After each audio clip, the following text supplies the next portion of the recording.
Hello friends, یہ case ہے جس میں ایک بچہ جو کہ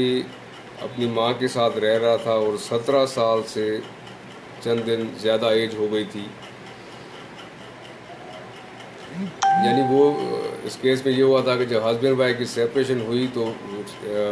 جو مائنر سن تھا، being minor, custody was given to the mother. اس کے بعد جب یہ بچہ 17 سال کا ہو گیا تو باپ نے پھر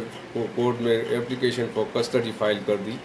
کہ اب کیونکہ بچہ مائنر نہیں رہا اور بچے کی کسٹڈی مجھے ملنی چاہیے. تو ایسی صورت میں جب بچہ 16، 17، 18 سال اس ایج میں آ جاتا ہے، یعنی اچھا خاصا وہ ہوش میں ہوتا ہے اور اپنا ایک مائنڈ یوز کرتے وہ ایک ڈیسیشن لے سکتا ہے، تو اس صورت میں پھر اوپینین اس بچے کی بڑی امپورٹنٹ ہو جاتی ہے کسٹڈی کے کیسز میں. اب اس ایج میں بھی اس کیس میں بھی یہ ہوا کہ جب والد نے اپلیکیشن فار کسٹڈی فائل کی، جبکہ ان کے بیٹے کی ایج ہو گئی تھی 17+، یعنی ہی had attained the age of 17، 18 سال سے تھوڑا چھوٹا تھا، لیکن کیونکہ 17 سال کا انسان بھی اچھا خاصا ہوشمند ہوتا ہے اور اپنے فیصلے کر سکتا ہے. تو پھر یہ ہوا کہ اس فیصلے میں، اس کیس کے حوالے میں کورٹ نے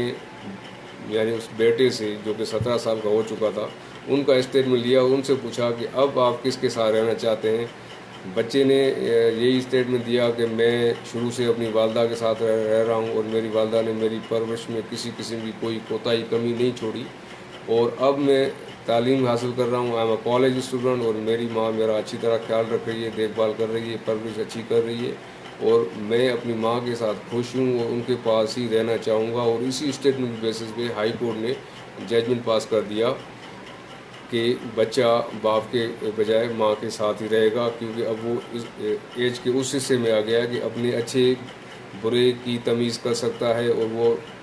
اپنی مرضی سے کورٹ میں اسٹیٹمنٹ دے رہا ہے کہ میں اپنی ماں کے پاس رہوں گا. تو بچے کی اس اسٹیٹمنٹ کو، اس خواہش کو اگنور نہیں کیا جا سکتا، لہذا بچے کی کسٹڈی ماں کے پاس ہی بحال رہے گی اور ماں کے پاس رہے گا.